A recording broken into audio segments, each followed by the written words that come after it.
Hey guys, welcome to another Game Explained discussion. I'm your host, Andrew Seegers, and this time we're joined by Don Koopman to discuss his hands-on time with Metroid Prime Federation Force. So, let's get started.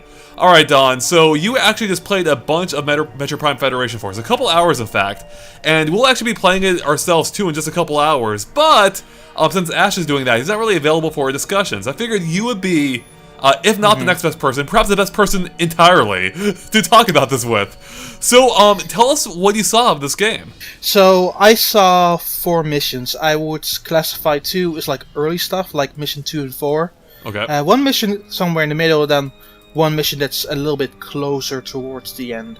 A nice variety, I would say. Alright, that sounds like a pretty fair amount, and I think you mentioned too, you gotta check out the menus and play a little bit more of Blast Ball. And we'll get to that later. So now that you've had some decent hands-on time with this game, a couple hours worth, what are your thoughts on it? Because I know this game, it is pretty controversial, it seems. And myself, I have my own mixed feelings on it based on what I've played. But what do you think? I think when I first started playing it, I really had to get used to the controls. Like, the first level that I played, which was called Mission 2 Hardball, which requires you to do a lot of quick movements with the ball puzzles. There are ball puzzles in that game. Spoilers. Which if you like charge the shot, they will attract to you. When you just shoot it, you have to move it through different corridors. It's really intense stuff. But regardless of that, it really introduces you well. But you kind of have to get used to how it plays. And I feel that regardless of how I end up with it, I think any person who will pick up this game will have that learning curve initially. Yeah, I went through that too when I played the game for the first time a couple of months ago. Now, can you tell us a little bit about how the missions you played were structured, or how the actual gameplay worked? The basic structure of a mission is that you go through it and you score points. And scoring the points also decides what your ranking is at the end of the mission. You score points by doing special moves with your shots, performing special actions with the mods, which we'll get into in a little bit, and doing various objectives in the game, or just being a really helpful person in your team. And the more you do, and the more you perform, the more points you get. And to get the most out of your point score, you really have to like do specific maneuvers, like really do a headshot on an enemy, or freeze the enemy with your ice missile. It's really specific stuff, but it really helps you to push forward and do better. Okay. Now, are those points just for show? Like, is it just to see who did best on your team, or do they do anything for after you beat the mission? The points necessarily not, but here's the thing. While you go through the stage, you collect so-called mods, and mods are basically in 3 varieties. And these are support, assist, and offensive. And you have a few from the start of the game, but you unlock more by exploring the levels a lot more, and they are hidden in secret areas. So when you get those mods, these are shared among your team, and who gets to pick first depends on your ranking at the end of the mission. So if you perform the best, you can pick the mod first. If you perform the worst, you will have to wait and see what's left, right? Yeah. Okay, that's kind of cool.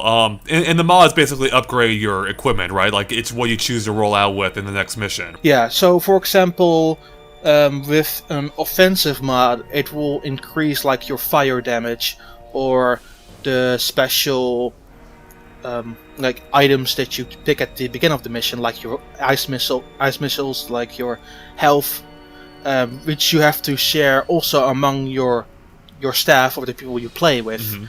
And depending on the mod you choose, you can play a certain style. So you can for example, be a guy who is fully supportive and just gives health to every person in your team. Or another person can go full offensive and just boost all of its attack power. So there are pretty much variables in how every player can operate. Okay. So that's kind of cool. So, I mean, it does sound a little bit like what you'd expect from a team-based shooter, in that you can have different roles if you want. You could be a healer, potentially. But it sounds like the difference here is you're not stuck with that role. Like, you can switch it up using the mods. You can be a balanced character and choose one of each mod, or just do whatever you like. Right. For example, if you want to be very tactical, you use all of the deploy mods so you can put bait for the enemies everywhere, so that you can move freely around and attack from the other side while they are distracted by your little abstraction, which is a little doll that looks like Samus, by the way, which is incredible. That's kind of adorable. So it will shoot at the enemy while you find your way to escape. That's awesome. I really like that. And actually, real quick on that note, have you found out, or did you see Samus herself in the game, or found out any more about what she's going to do in the game? Not really. Okay. That's my only big minus of my whole experience. I feel that I saw too little lore. And lore is explained at the start of the mission, sometimes, and then there are logs spread across the levels that you encounter. So you have to basically pick up bits and pieces as you go along, which is not exactly ideal. But I understand why they did it. It still has that multiplayer focus more than anything else. Right. But it's the one thing that I think was a little bit less about this experience. Yeah, I mean, it's pretty clear it's going to be different from your standard Metroid game, based on the fact it's a multiplayer game. Now, speaking of which, though, could you tell us a little bit more about the missions you played? Because it sounded like to me, when we were talking earlier, that pretty much all the missions you played, except for maybe one, I don't think they've been shown before. So, can you tell us a little bit more about what stood out about them to you?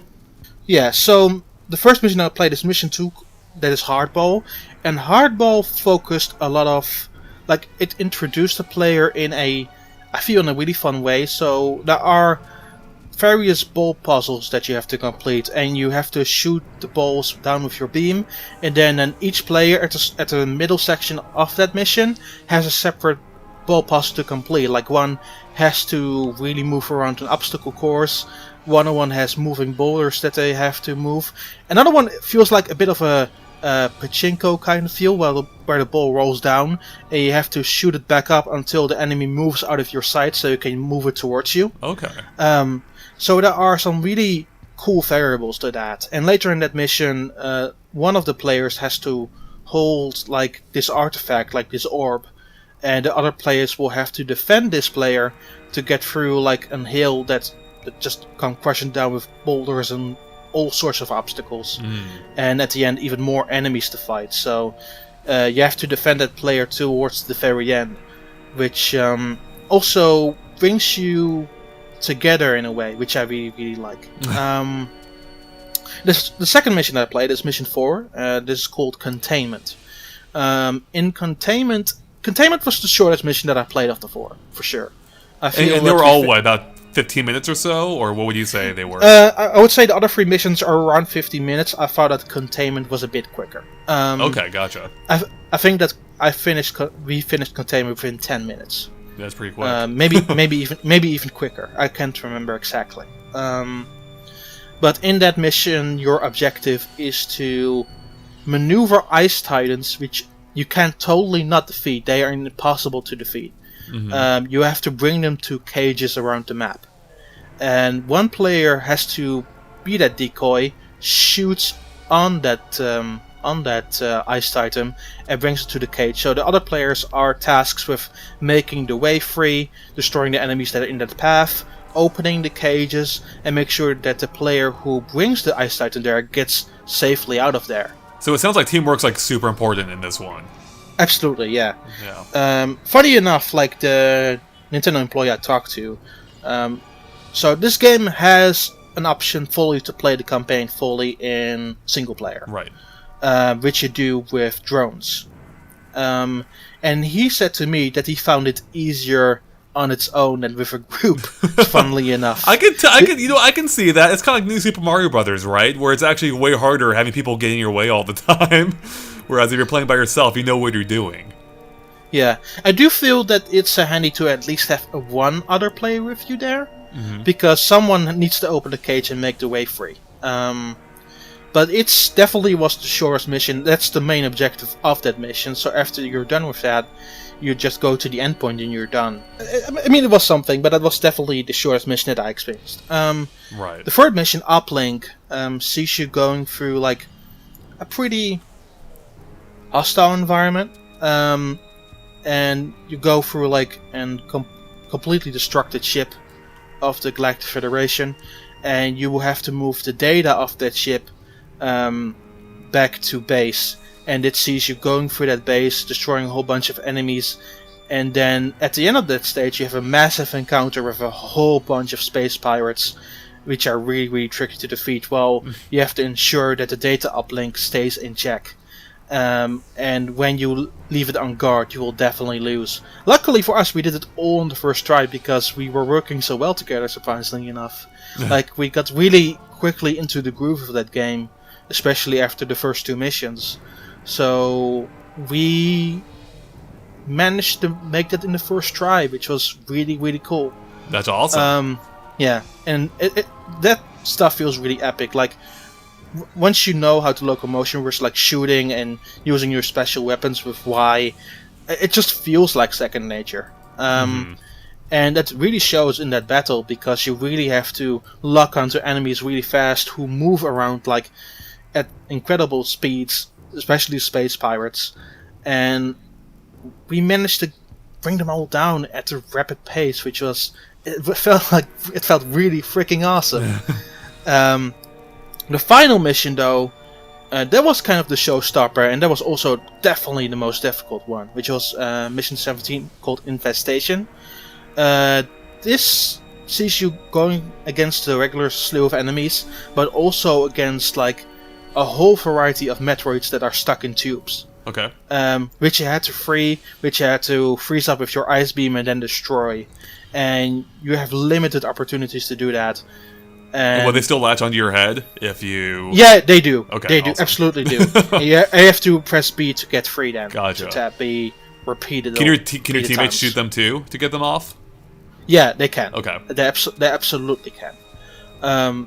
The twist here in this mission, though, is that once you reach the end of it, it goes into countdown destruction mode. So you have to get the frick out of there with also all of you with a Metroid egg in tow, which was pretty impossible to do. So none of us got the bonus objective of all getting a Metroid egg. How do you do that? How do you bring the egg with you? You hold A, so you can shoot it, but you can put it down and then shoot again. Oh, so like it's in your way, like you're holding it, so you can't actually shoot, right? Is that... Yeah. Okay. Yeah. Which makes it incredibly tricky. And at that point, what they're doing in the final hole, the Metroids keep coming. So you are in a really panic scenario, and we all were towards the end of the mission, because they all came together to the lift where we were at, which was really, really scary. But yeah, all of those missions were fun. I mean, they are not the most... I wouldn't say that they're all incredibly in depth, but I would say that all of them are really enjoyable and fun. Okay. And I think with a solid group of players, you can have a really fun time with them. Yeah. So I guess that is a great point. Is it seemed like, based on what you said, once you started gelling with your teammates, the game got better. Is that right? Like, it seemed like once you guys started working together, you started having more fun with it. Yeah, and I feel that there's enough ways to play that game. You can play online, you can play with friends, you can play solo, which from the way it seems more structured that way to do so in, say, something compared to Triforce Heroes, where it definitely not feels that you can ever complete that game in single player. Right. But I feel that the AI that the game gives you makes it still possible, but it's definitely more fun to play it with other players. That's awesome. So yeah. I think it's definitely more recommended that way. That makes sense. The whole game's built around teamwork, so it would make sense that that's the preferred way to play. I think that the customization options are also really cool. Yeah. So what did you see there? So basically, every of the of the soldiers can have their own skin on there. So I had a polka dot skin because of course I do. Another one had a pig skin. The other one had a falcon. The other has like a really dark skin with like blue visor, which is really really cool. Mm-hmm. And can you choose it on like a per piece basis? Like you can change the visor, or you can change your armor. Sadly, no. Okay. But there are a whole bunch of ones to unlock, and you can either unlock them through the regular game or through Blast Ball. Okay. So you can really make your outfit your own for sure. And another thing that was really cool, like you can choose your own messages from a whole slew of them, and you can even choose the voice that goes along with it. And you could choose from a whole bunch of different languages, including English, German, Italian, Japanese, and then make them women or a man, or just make them really high pitched or really low. So these are pre-written messages, right, that you're sending out to your teammates? Yeah. Okay. Yeah. And they all sound like stupid when you just keep spamming them all over. You have to. It's like Triforce Heroes. What's the point otherwise? Yeah. Well, there's a delay between how much you can spam them. Okay, that's probably a good thing. That would get annoying online. Yeah.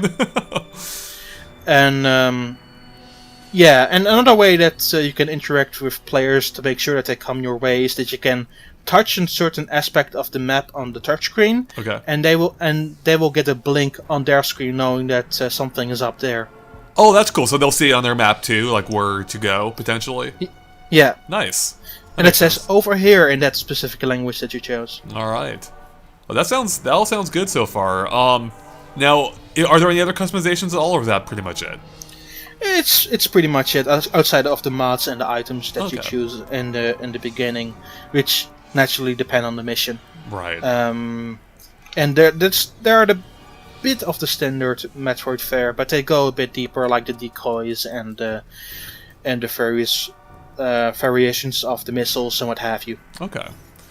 Now here's another question for you. But it's something I noticed, and to me, the running speed in the game felt pretty slow. Like I felt like I wasn't moving as fast as I would have liked to.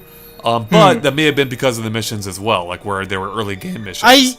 You know what? I will say this. I do feel that it is a bit slow. Okay. Do I mind it necessarily? Not really. But it's noticeable, and especially when you start with the earlier missions, that might be a problem. But considering there's a lot going on, especially at the end of Uplink, where you have that encounter, you really have to move the gyro or the C-stick anyway to fight those enemies. So having control over what you're doing is actually sort of important. So for certain missions, I can see that it's actually better to have it a bit slower. But it really depends on the mission for me, to be honest. Right, that makes sense. Now, you also got to play some more Blast Ball, right? Which I think is the first we've seen of this since they showed it off at E3 last year. Yeah. So what do you think of that now, especially coming off of playing the main campaign? So that menu had like trading stuff in it, and then it also had Blast Ball. So it definitely seems that it helps you to also kind of introduce you to the mechanics of how you control the game, and it definitely was noticeable when I got back to Blast Ball that I understand immediately how to play without even having that learning curve like I had at E3 the first time. Yeah, but it plays basically the same, right, as the campaign. Yeah, of course there are some variables with like the charge shots and how the ball moves and what your objectives are, but the basic movement is definitely similar. Okay. To the point where your special attacks, just like the pickups that you have in Blast Ball, are on the Y button. So it really is nailed down that way to a point. But because we were more versed in how this game controls, the matches we had were also a lot more vibrant and hectic. Because we knew what we were doing in the movement department. That matters. That helps. Yeah, it definitely does. Yeah. All of the matches we had were really close to call. I think all of them have been 3-2s. Wow. Which made that really fun. And of course, like the single player, the campaign and Blast Ball, you can play it locally, you can play it online, you can play it against a boss or with drones. Though with Blast Ball, you can also play it with download play and have other people who don't have the game play with you. Okay, that's cool. Was there anything different about Blast Ball since you played it last, or did you notice anything about it that you didn't pick up on during E3? Outside the customization options, there was not really anything that was really changed in Blast Ball. Okay. And I feel that it will stay with this Run Arena. It's more of a side mode than anything else. Okay. But I think it could become something really hectic once all of the players get it really down and know what they're doing because of the campaign. Right. So those matches could become really more vibrant and fun. I will say this though, the big problem I have is that these matches are still just up to 3 points and that's it. Mm-hmm. And you can't really change that, which I think is a bit disappointing, because I would like to have some longer matches in that game. Final question for you.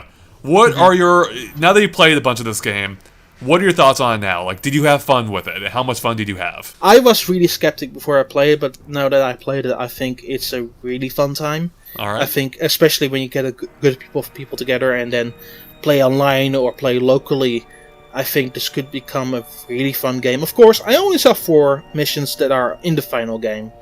There are definitely a lot more, and we'll have to see how those puzzles turn out, if they're not up-twos, how the progression works in those levels. But so far, the levels that I played, I had a lot of fun with it, and I think once you get used to the controls, you will know what you're doing and have a lot of fun. Again, I don't think there is a lot of... I think the people who want like a real Metroid Prime game will still be disappointed regardless of what they're doing. But if you are a person who has an open mind and is open for like a really fun shooter on your 3DS, I think this is the best one by default, because there's not that much competition, to be honest. That's true. Well, that sounds promising. So, I mean, myself, I have been a skeptic of this game, and I also haven't been that terribly fond of what I played so far. It wasn't terrible, Sure. It just didn't blow me away. Didn't blast me away, maybe? Anyway. But, you know, I also haven't played that much of it. So now that you played a little bit more, I am getting a little bit more optimistic that maybe when the final game comes out, it will maybe be better than what a lot of people are expecting. So we'll see. Alright, Don, do you want to tell people where they can find you at? The usual sentence, at way too many places. So I'll say it then, including like Nintendo World Report, your YouTube channel, Nintendaan, Twitter, also Nintendaan. Go Nintendo, NF Magazine, what have you. If you go to Nintendo, there are also a few clips of this game in really nice quality, I would say, too. And of course there's a written preview on Nintendo World Report if you just want to read what we just talked about, which seems weird, but maybe you want that. That's actually maybe not a bad idea if you just want to read it on your own a little bit more. Alright, awesome. Well, I think that wraps up for us here, guys. So thanks for watching. If you liked our discussion, make sure to like and follow us on Facebook and Twitter at GameXplain. You can find links to them in the description below as a good way to keep up to date on everything we post. And of course, keep an eye on GameXplain.com for more on Metroid Prime Federation Force and other things gaming as well. Alright, catch you later. Bye.